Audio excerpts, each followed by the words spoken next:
지난 역사를 통해 현재를 돌아보는 역사 평행이론, 날카로운 역사인식으로 우리 사회를 분석하는 기자, 한국일보 김광원 기자 연결합니다. 기자님 안녕하세요.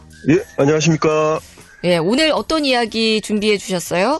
예, 그 인터넷에 눈길을 끄는 사연이 하나 올라와 있더라고요. 네. 재택근무하고 관련된 사연이었습니다. 그 남편이 집에서 근무를 하고 있는데 네. 아내가 한숨을 푹푹 내쉬면서 카페에 가서 일하면 안 되냐, 불편하고 답답하다 이렇게 하소연을 했다고 그래요. 예. 그래서 그 사연의 주인공이 아니 일밖에 안 하는데 뭐가 답답하냐 이렇게 물으니까 오빠가 그렇게 있는 것 자체가 답답하다. 이제 대답했다고 합니다. 아, 제가 너무 크게 공감을 해버렸네요. 네. 아마 이런 분들이 꽤 많으실 거예요. 예. 예, 그렇죠. 아무래도 조금 뭐 불편한 부분이 있을 수가 있죠. 또 각자의 공간이 사실은 좀 필요한 거다 보니까 재택근무 워낙 많이 하고 있잖아요. 코로나19 예. 이후에. 그렇죠. 그 기자님 주변에도 이런 얘기 많이 있지 않나요, 사실? 저는 솔직히 좀 아직 결혼을 안 해서 이해가 안 되는데 이야기하는 사람 많더라고요. 그렇죠. 오늘 제가 준비한 얘기는 아까 방금 말씀하셨듯이 공간에 대한 욕구입니다. 흔히 이제 식욕, 성욕, 수면욕 같은 말을 하는데 네.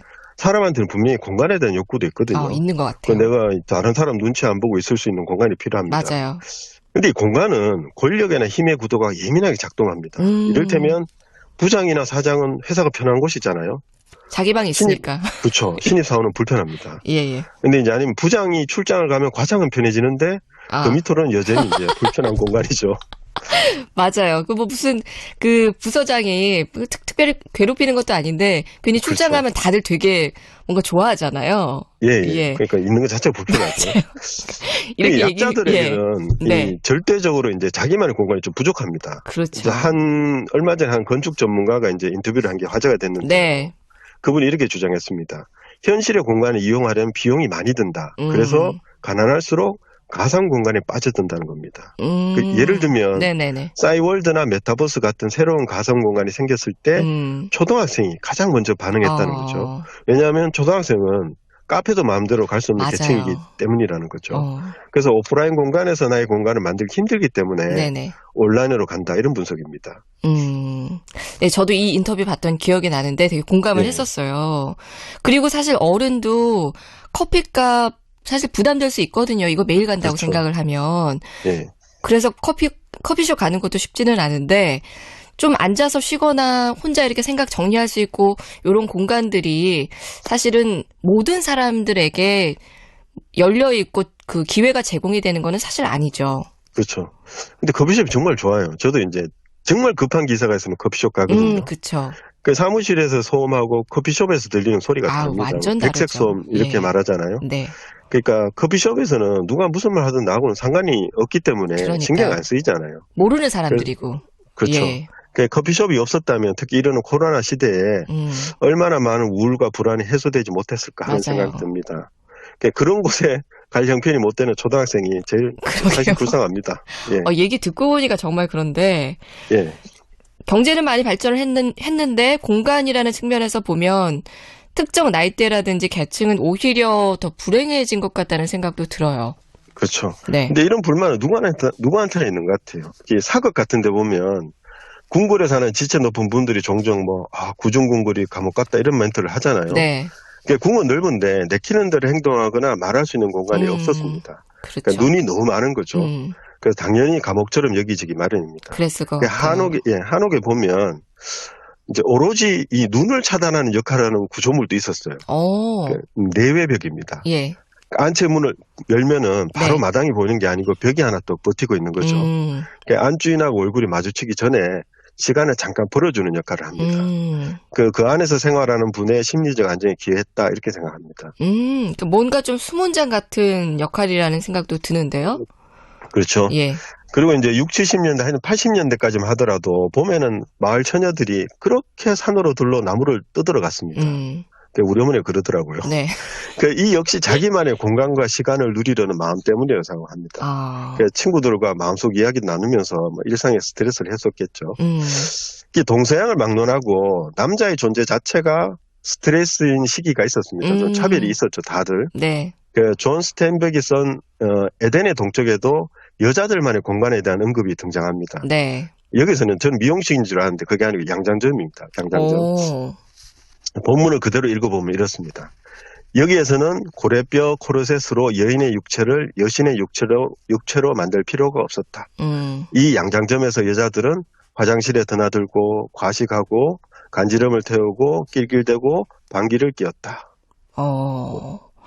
사실 이제는 현대 사회는 남녀 사이 허물이 많이 없어졌다고는 그래도 지금도 뭔가 좀 여자들만의 공간 이런 것들은 필요하긴 하거든요. 여자들끼리만 좀 편하게 하고 싶은 이야기들도 있고 남자들도 그런지는 모르겠는데. 남자도 그렇죠. 예, 그렇겠죠. 근데 이 공간이 즐거운 진짜 이유는 다음 멘트입니다. 제가 읽어보면 남자들은 닫힌 문틈으로 흘러나오는 웃음소리를 듣고 혹시 자기네가 웃음거리가 된 것이 아닌가 생각하기도 했는데 대체로 그것은 사실이었다. 그러니까 회식 때 부장님이 빨리 계산하고 떠나기를 바라잖아요. 그런 부하 직원들의 심리도 이런 거라 이런 생각이 듭니다. 근데 자기만의 공간이 필요했던 건 소위 약자들만의 일은 아닙니다. 예를 들면 조선시대의 양반가는 부부가 서로 중기 이후에 서로 갑방을 썼거든요. 그러니까 그 시대에 윤리가 있었겠죠. 남녀 상렬지사를 좀 싫어했잖아요. 그래서 잠자리까지 공적인 공간으로 이제 탈바꿈을 시킨 거죠. 해결책이 필요했습니다. 그러게요. 그리고 실제로 마련했어요. 그게 뭐냐면 뒷문을 뚫고요. 팻마루를 만들어서 서로 오갈 수 있도록 했습니다. 그래서 팻마리 덕분에 이제 체면을 유지하면서도 사적인 공간을 확보할 수 있었다. 이렇게 보여집니다. 그러니까 사회적인 통념과 또 거기도 아랫사람들도 있으니까 그렇죠. 그런 사람들 좀 눈도 피하고 많이 불편했을 것 같아요. 그 택리제는 또 보면 양반들이 이제 살기 좋은 것을 설명하면서 이렇게 그 구절을 더 붙였습니다. 기름진 땅과 넓은 들에 지세가 아름다운 곳을 가려 집을 짓고 사는 것이 좋다. 그리고 십리박 혹은 반나절 길쯤 되는 거리에 경치가 아름다운 산수가 있어 매양 생각날 때마다 그곳에 가서 시름을 풀고 혹은 하룻밤 자고 난 다음에 돌아올 수 있는 곳을 장만해 두면 이것은 자손 대대로 이어나갈 만한 방법이다. 이야, 이건 진짜 난 너무 공감돼요. 사람이 진짜 이런 공간이 좀 있어야 되거든요. 그렇죠.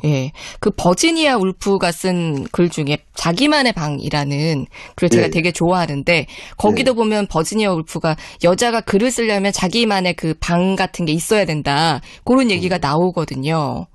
그러니까 이종환 선생과 같은 취지라고 생각합니다. 그러니까요. 그러니까 요즘으로 치면 이제 산이나 공원 같은 것이죠. 일반인들이 생각하기에는. 그러니까 도시에 있는 공공도서관, 미술관, 공원, 산책로 등은 삶의 질을 높이는 중요한 요소입니다. 이 공간의 욕구를 또 대리 만족시켜주는 텔레비전 프로그램도 인기죠. 특히 개그맨 윤택 씨가 나와서 진행하는 산에서 혼자 사는 분들 찾아가는 그거 엄청 있잖아요. 인기 많잖아요. 인기가 실종. 정말 장난이 아니더라고요. 그래서 저걸 보면서 자기만의 공간에 대한 요즘 사람들의 욕구가 얼마나 큰가. 글쎄 말이요.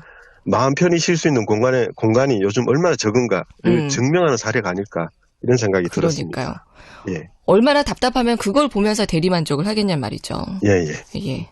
오늘 공간에 대한 이야기 너무너무 공감하면서 함께 나눠봤는데 진짜 그래도 우리 포항 같은 경우는 좀 바다가 있어서 도심에 바다가 있기 때문에 그런데도 돈이 안 들잖아요. 그렇죠. 그런 면에서 좀 그래도 괜찮지 않나 이런 생각도 한번 해봤습니다. 기자님 오늘 이야기 참 흥미로웠고요. 다음 주도 기대할게요. 감사합니다.